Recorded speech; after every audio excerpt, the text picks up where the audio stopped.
Welcome to Good Money Moves, the show where we share financial tips and advice to help you feel financially empowered. Today we are diving into a very important topic, and that is how do you go about buying a car without feeling the buyer's remorse afterwards? It's a big purchase. There's lots of things to consider, so we're going to dig into that today, and that's why I've invited Jordan Kaehler to join me again. Welcome back, Jordan. Thanks. Thank you Glad for to be coming here. Before we dig into our topic, why don't you just take a minute to kind of introduce yourself, tell us Sure. a little bit about what you do as a loan portfolio manager here at the credit union. Sure thing. Yeah, so my typical day-to-day, so I'm in charge of the underwriting department for both consumer and business lending.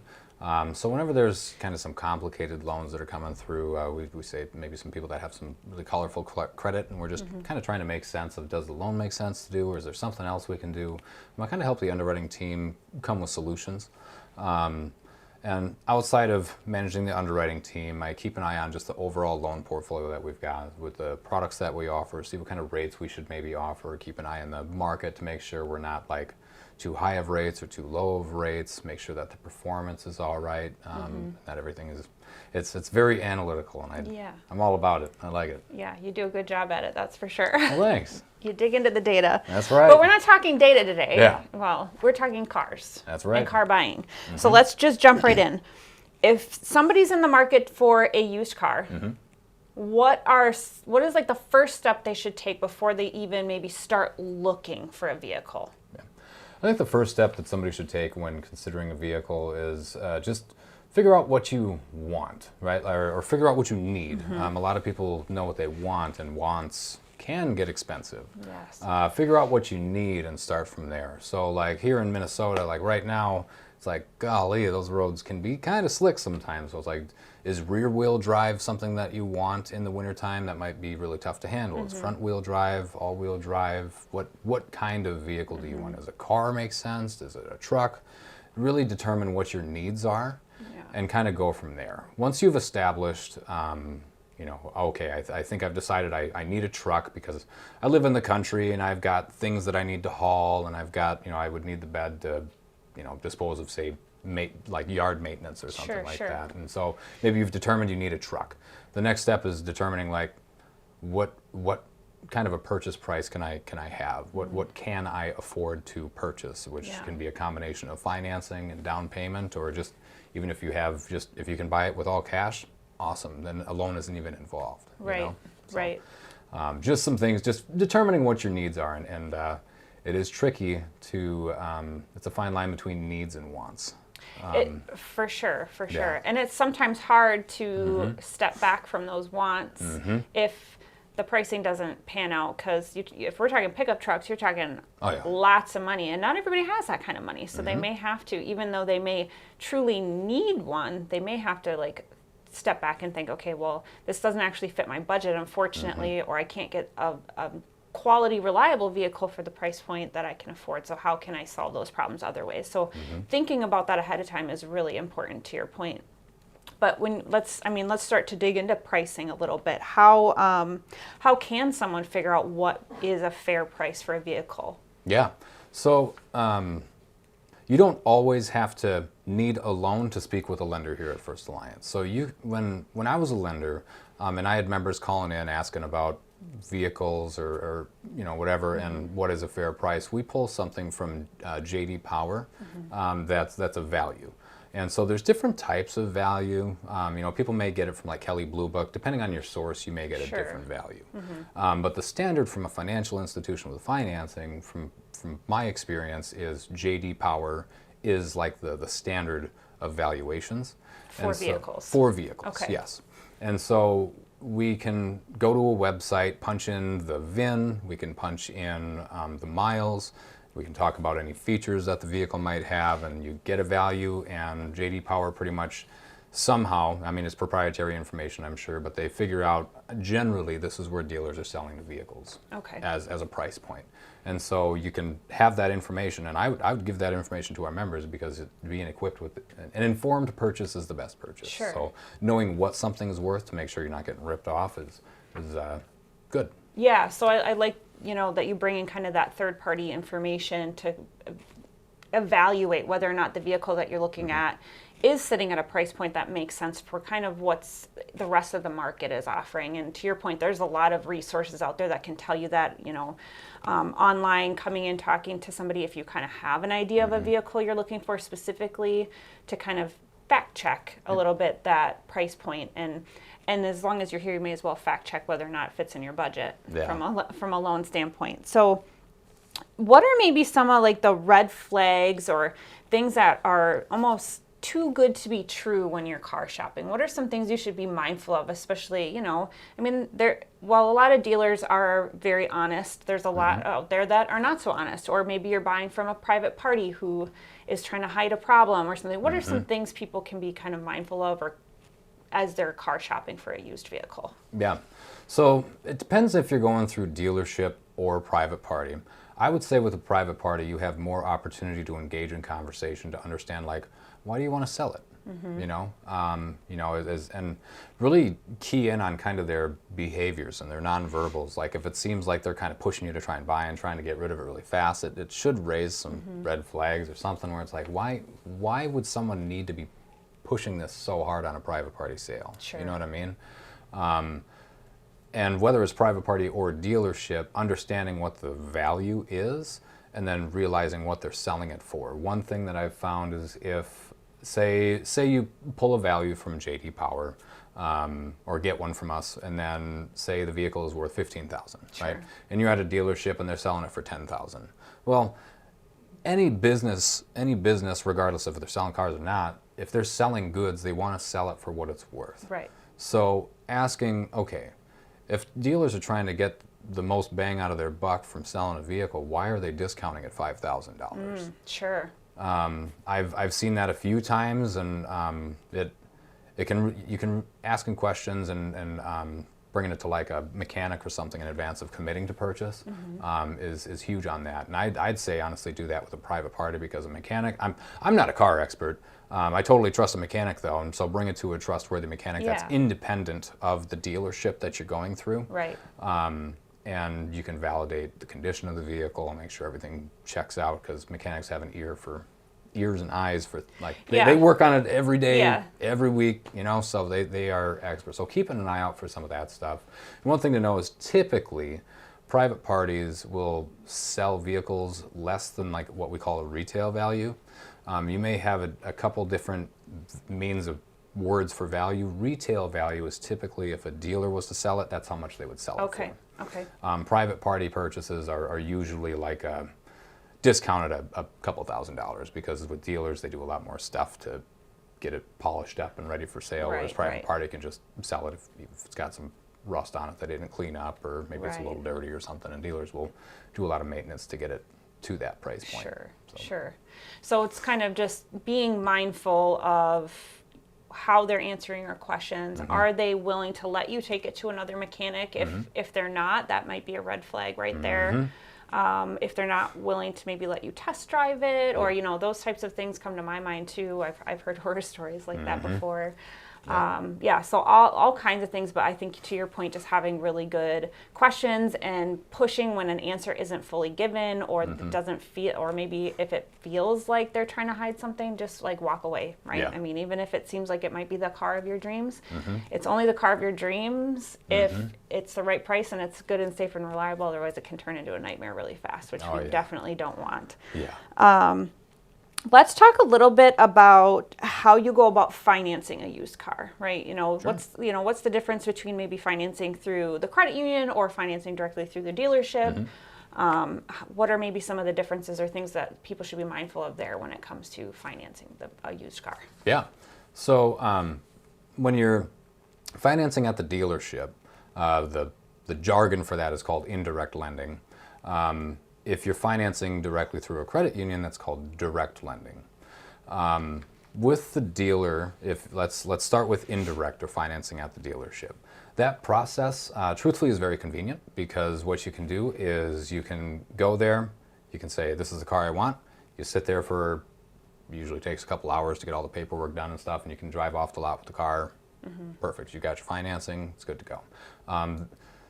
There are some things to be aware of, and just like industry standards for like dealerships. Sometimes if you sign at the dealership, I mean, you pay for the convenience in that they may increase your interest rate from what you'd otherwise qualify for if you apply directly at the credit union. And there's some other things, like they can sell in warranty more easily and gap more easily. However, financing through the credit union, typically we've got far more affordable warranty and gap. Like, for example, gap dealers will sell it for about $900 about this point in time. Okay. Whereas ours right now is $550. Okay. So you've got some savings. You know what I mean? There's some savings there. They mark up some of their stuff more than what we would, because they're for profit. We're not for profit. Right. So it sounds like if you're going to finance directly through the dealership, there's that level of convenience that comes with that, because you're not having to go back to the credit union, for example, get a check or get the money deposited, go through that and then go back and get the car. But you're likely going to pay a higher interest rate, possibly some additional fees, or if you do choose to have some of those add-on services, those are likely going to be a little bit more expensive. Yes. Versus the credit union, where you don't have some of those markups, is what I'm going to call them, the way that you would at the dealership. So there's just some savings to be had if you go. Well, you may have to make an extra trip into the credit union or make a couple extra phone calls, perhaps. Yep. At the end of the day, you're saving a lot of money going direct to the credit union or whatever financial institution you use. Yeah.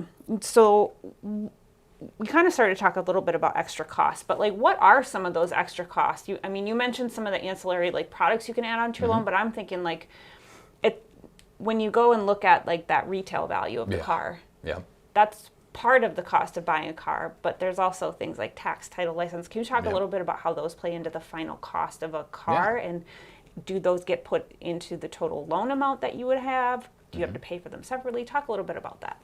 Yeah. So if we take financing out of it, just to simplify it for now, you work through something called a purchase agreement. A purchase agreement is a document that the dealer will prepare for you that itemizes essentially the cost of purchasing the vehicle.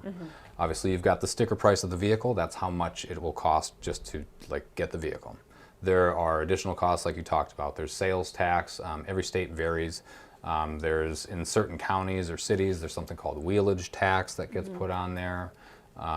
You have to pay fees to transfer the title into your name. There may be registration that has to be completed, so you get, some states call them tags, we call them tabs, same thing. And those may vary. Typically, the newer the vehicle is, the more expensive your registration is going to be. Sure. Generally, the older a vehicle is, the cheaper those registration fees are. And those are the typical or standard, without any products, those are the typical fees that you're going to see. There's generally also a dealer application fee that seems standard. I think there's, I forget what the cap is, but dealers can only charge so much. Okay. It's usually $100 or $150 or something like that right now. But on top of that, there's other add-ons that people can have. There's, dealers will call a warranty a service contract. Okay. We already talked about gap. There's also, in Minnesota especially, dealers may say, oh yeah, here's a rust inhibitor. It's some kind of something that they can put on the bottom of the vehicle that helps slow or prevent rust from accumulating. There's other things that dealers have. They can get kind of creative with some of the features that they offer. But there's plenty of add-ons that dealers can have that can maintain the value of your vehicle. Sure. I would at a cost. Yeah. Right. So be mindful of that. If they're kind of talking to you about all these things that they want to add onto this final purchase price, that so a lot of those are optional, and if that doesn't fit your budget, you can opt out. Oh yeah. And don't feel pressured to add that in there, especially if it's going to be cost prohibitive for you. Oh yeah. And every one of them is voluntary, with the exception of sales tax and tax, registration, title, license, things like that. Those are from mandatory. The government, yeah. right? Yeah. Yeah. Uncle Sam's going to want his money, So, but yeah, anything else is totally voluntary. So don't even if a dealer has some kind of high pressure sales tactics or something, or makes you feel or doesn't seem to be disclosing things, always check that purchase agreement to see what all is in there. And if you see anything outside sales tax, title fees, registration, ask about it. Yeah. And if it's something you don't want, and to your point, it doesn't fit in your budget, then ask them to take it off. And if they're being real weird about taking it off, then maybe just consider looking at a different dealership. No, you don't want pushy salesmen. No. They should have your best interest in your That's right. and your budget in mind. So I want to circle back a little bit to kind of the whole process of evaluating whether or not a vehicle is in good condition and is of kind of fair market value, like we talked about, there's something called a vehicle history report.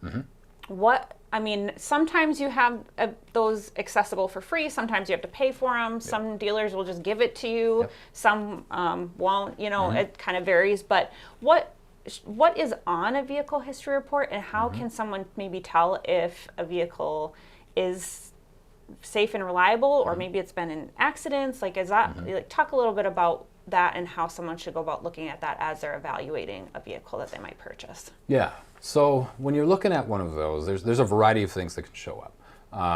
To your point, it can show if the vehicle has ever been in an accident and it went to like a body shop to get repaired or something. It'll show what was repaired, when it was repaired, what shop did the work. It'll document all of that information. It'll also show like maintenance records. I think that most vehicles really are good vehicles. However, if it's not maintained, you're probably going to have some problems. So when you look at that, if you get that maintenance history on that, you can see, okay, was the oil changed every 3,000 to 5,000 miles? Was every car has like an owner's manual and like a schedule of the maintenance that should be done. And you can just look at the owner's manual and just see that schedule and compare it against the history that you see, and like, okay, does this align? I mean, if it does 100%, I'd be like, that thing is golden. You know what I mean? Like, that thing has been maintained perfect, but if someone isn't bringing it in or getting that track record of maintenance, it may not show up, and then you're just kind of going in blind if you don't have that information, because the better the maintenance, the better the quality of the vehicle. Yeah, it's more likely to not break down or have unexpected repairs and things like that. So one thing I want to circle back around to, and we kind of mentioned it a couple different times, and that is some of those add-on products. And I feel like they can get a bad rap a little bit because they do add that additional cost to your loan payment or to your final vehicle price, whatever, however you want to look at that. But there are times when those products are very, very useful and can honestly kind of save you from financial stress down the road. So can you just take a little bit of time to talk through things like debt protection, gap, like mechanical repair coverages, and when we're talking about buying used vehicles, especially if you are in a market where you are having to buy much older vehicles than what you maybe would like, how those can actually be really financially smart to add on to your vehicle loan if you have one. Yes. So debt protection is something that dealerships typically don't offer. So that's one benefit of working directly with the credit union. Honestly, with the ancillary products that we've got between debt protection, gap, and MRC, it can make so much less stress in the time of a life event. Starting with debt protection, I'll just cite one example. Let's say you're working and you have an accident and you break your leg. You're not able to work for 14 days. Debt protection, as long as you've got the disability protection that we offer, it can give you some peace of mind in knowing that it can make they say cancel your payments, but essentially it takes money and it makes the payment for you. So while you're out of work, you don't have to worry about one other payment, because when you're on disability, short-term disability or long-term disability, typically what you're bringing home is about 60% of what you're used to seeing. And most Americans live paycheck to paycheck, and if anyone took a 60% cut in their pay, good luck making ends meet. And that's if you have that protection through your job, because if you don't, you're really in a pickle. And so that's just one. Like, there's a variety of things that our debt protection can cover, and I could take a full hour and talk about that. It could be a whole, we're succinct right now. So another thing is gap, and one benefit that comes to that is, so one thing called depreciation, where a vehicle decreases in value over time. If you are taking out a loan at the max term, and say you, for whatever reason, didn't have funds down at the time of the purchase, your vehicle is likely going to decrease in value faster than your loan pays off. Now, if you're driving down the road and you hit a deer, and your vehicle is deemed to be a total loss, and insurance is now saying, you know what, I know you bought this for $20,000, but today it's worth $10,000. And you owe $15,000. And you're like, what am I going to do with that extra $5,000. Well, GAP pays for itself. Yeah. And you don't have to worry about dealing with negative equity.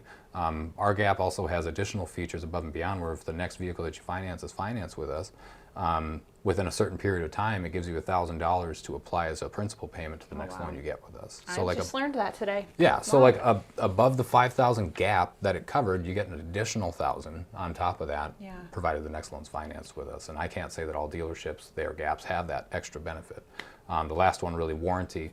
All of these are really peace of mind, because say, like, even if a warranty is, say, $3,500, right?